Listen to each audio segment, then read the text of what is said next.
प्रभु news की खास बातचीत में आज हम मौजूद हैं समाजवादी पार्टी यूथ ब्रिगेड के पदाधिकारी सूर्य भारद्वाज के साथ, जिन्होंने मुजफ्फरनगर निकाय चुनाव में अध्यक्ष पद हेतु गठबंधन के संभावित प्रत्याशी के तौर पर अपनी दावेदारी पेश की है। हम बात करेंगे सूर्य भारद्वाज जी से और जानेंगे कि गठबंधन प्रत्याशी के तौर पर मुजफ्फरनगर में अध्यक्ष पद का चुनाव लड़ने के साथ वो किन बिंदुओं पर मुजफ्फरनगर को विकास की गति देने का काम करेंगे। जी, आपका परिचय।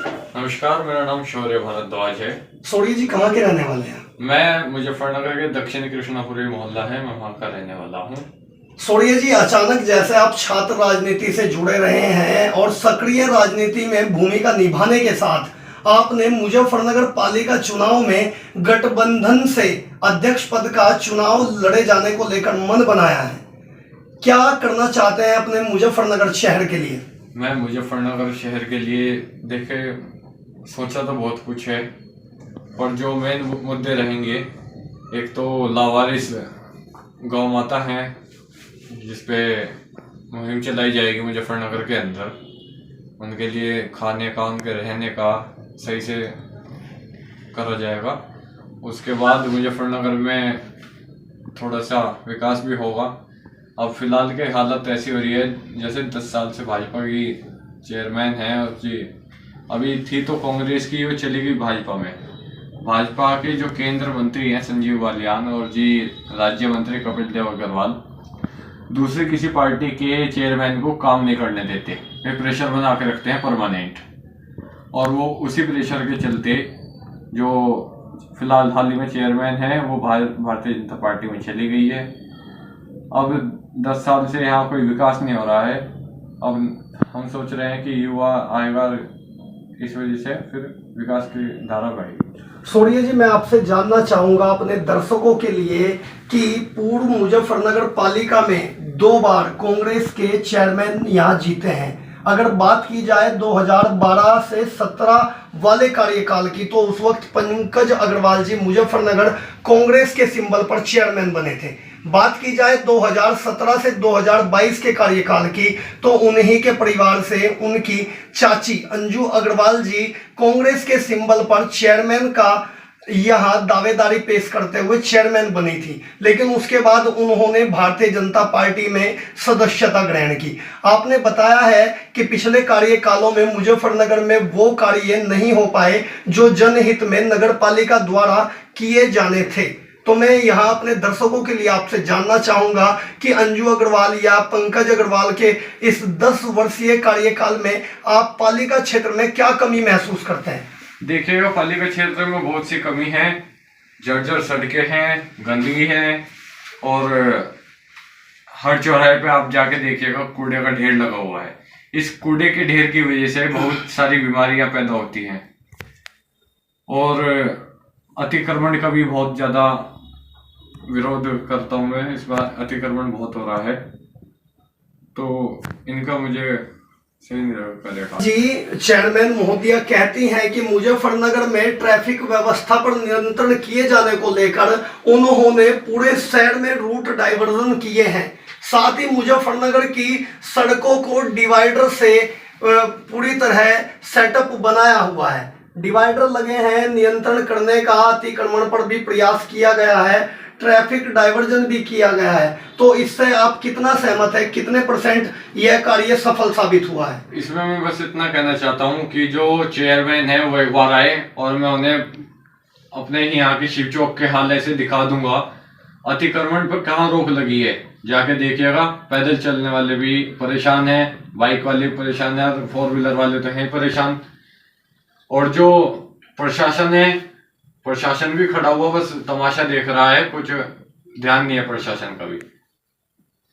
मुजफ्फरनगर में कई बार देखा गया है कि अचानक ही पूर्व प्रशासनिक SSP अभिषेक यादव जी ने अपनी ओर से नियंत्रण कराया था अतिक्रमण पर, लेकिन उनके ट्रांसफर के बाद ही फिर से वो अतिक्रमण सड़कों पर दिखने लगा। तो इसमें पालिका की क्या भूमिका मानते हैं? पालिका की भूमिका ये है, जैसे कि इतनी चौड़ी सड़कें तो है नहीं हमारे यहाँ की कि भाई ठेले भी लग जाएंगे और ये लग जाएंगे। अब शिव चौक पर देखिएगा आप, शिव चौक की जो बैक साइड पड़ती है भगत सिंह रोड वाली, क्या आप जा सकते हैं इस टाइम वहाँ पे? बताइए आप। क्या स्थिति देखी जाती है मुजफ्फरनगर की सड़कों की? मुजफ्फरनगर की सड़कों पर बहुत ही ज्यादा अतिक्रमण है, ये जर्जर हो रही है, तो मैं नहीं मानता ये सही है। मुजफ्फरनगर छात्र राजनीति से आप जुड़े हुए हैं, छात्रों के लिए संघर्ष भी किया है। बताया जा रहा है कि एक बार छात्रों के संघर्ष में आपको जेल भी जाना पड़ा था, लेकिन अचानक सक्रिय राजनीति में आकर मुजफ्फरनगर वासियों के लिए क्या प्लान बनाया आपने? देखिएगा, सक्रिय राजनीति बाद में, मैं मुजफ्फरनगर के छात्रों के लिए परमानेंट संघर्ष करता आ रहा हूँ। सन 2018 से मैं समाजवादी पार्टी से जुड़ा था। पहले भी मैं समाजवादी में था, पर सक्रिय जो हुआ था 2018 से हुआ था। उसके बाद मैं डीएवी कॉलेज में छात्र राजनीति कर रहा था। तो अभी हाल ही में जो आपने मुद्दा उठाया है कि जेल भेजा गया था, इसके बारे में बता देना चाहता हूँ। एक हमारे यहाँ मुजफ्फरनगर का खालापाड़ निवासी अमन, तो हाल ही स्कूल में एडमिशन के लिए सीट भी खाली थी। उसने अपना आवेदन करा एडमिशन के लिए और प्रिंसिपल द्वारा वो स्वीकार नहीं किया गया। वो हमारे पास आया कि शौर्य भाई के पास जाएंगे और कुछ ना कुछ होगा हमारा। हमने उसकी बात को सुना और हम कॉलेज में गए। कॉलेज प्रशासन से हमारी 2 दिन तक बात चलती रही एडमिशन को लेकर। कॉलेज प्रशासन ने हमें टाइम दिया कि 2 दिन का टाइम दो हमें। 2 दिन बाद जब मैं और मेरे समर्थक और एक भाई भी है अपने, जो कंधे से कंधा मिलाकर राजनीति करते हैं, सार्थक लाटियान, रालोद के छात्र सभा जिला अध्यक्ष हैं, हम 3 जने गए थे और जाकर हमने बात करी कि भाई एडमिशन लो, तो उन्होंने साफ इनकार कर दिया। उसके बाद हम बेसिक शिक्षा अधिकारी के यहाँ पर गए, वहाँ पे हमने बात रखी अपने। उन्होंने अपने लेटर पैड पे लिख के दे दिया, ऑर्डर कर दिए कि आप जाइए और जब सीट बच रही है एडमिशन होएगा। उसके अंतर्गत 7 जुलाई को हम कॉलेज में जाते हैं। कॉलेज में जाके हमने प्रिंसिपल से बात करनी थी। कौन से कॉलेज का मामला? ये मुजफ्फरनगर में डीएवी इंटर कॉलेज है, ये वहाँ का मामला है। हमें प्रिंसिपल से बात करनी थी। प्रिंसिपल तक तो हम पहुंच नहीं पाए, उससे पहले पीटीआई आ गया था। पीटीआई का नाम सत्यकांत तोमर है। पीटीआई थोड़ा अभी उस पर पूर्व में मुकदमे भी लगे थे, 307 का मुकदमा चल रहा था। बच्चों के साथ बहुत ही ज़्यादा मार पिटाई करता है। हमने जाके वहाँ बात रखी और जो बेसिक शिक्षा अधिकारी का जो लेटर आया हुआ था वो उन्होंने हमारे सामने फाड़ दिया। उसके बाद वे हमारे से हाथापाई पर उतर गए। हाथापाई पर उतरने के बाद हम 3 जने और पूरा प्रशासन कॉलेज में आप ये बताइएगा, कॉलेज में बड़े बड़े लाठी डंडे क्या कर रहे हैं? उस मुकदमे के दौरान आपको सफलता मिली या कहीं ना कहीं मुंह की खानी पड़ी? नहीं, मुंह की हमने कहीं नहीं खाई, हमें तो सफलता मिलती है, हम दबे नहीं आज तक। छात्रों के लिए संघर्ष जारी रहेगा परमानेंट। शहरवासियों के लिए क्या प्लान बनाया? शहरवासियों के लिए भी बहुत सोचा है। अभी जैसे कि वार्ड है, अब इधर चले जाइए आप दक्षिणी कृष्णापुरी की तरफ, मेरे वार्ड की तरफ ही चले जाइए। अंजू अग्रवाल चेयरमैन आज तक नहीं जाके देखी वहाँ। जो राजीव शर्मा सभासद है वे कुछ कार्य नहीं करवा रहे। सोनिया जी, मैं कहना चाहूंगा गठबंधन से मुजफ्फरनगर पालिका सीट पर बड़े बड़े चेहरे अपनी दावेदारी पेश कर रहे हैं। सभी ने अपने आवेदन पत्र भी अब तक सैकड़ों की संख्या में समाजवादी पार्टी कार्यालय पर अध्यक्ष पद हेतु टिकट लिए जाने को लेकर सौंप दिए हैं। आपको क्या लगता है कितनी आसानी से आपको टिकट मिलेगा और कितना चुनौतीपूर्ण होगा आपका ये कदम? देखिएगा, ये तो पार्टी के हाथ में है।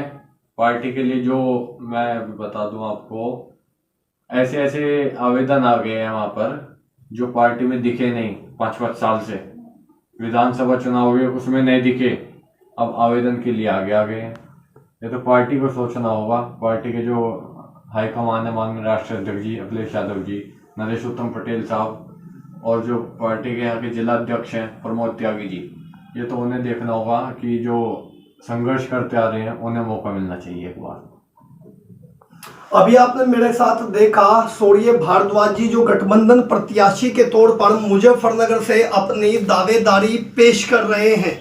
यहाँ गठबंधन के नाम पर समाजवादी पार्टी राष्ट्रीय लोकदल गठबंधन प्रत्याशी के तौर पर बड़े बड़े चेहरे अपने आवेदन पत्र जिला अध्यक्ष महोदय को सौंपे जाने के बावजूद उम्मीद जताए रहे हैं कि उनको यहां अध्यक्ष पद के लिए चेयरमैन के नाम पर टिकट फाइनल होगा।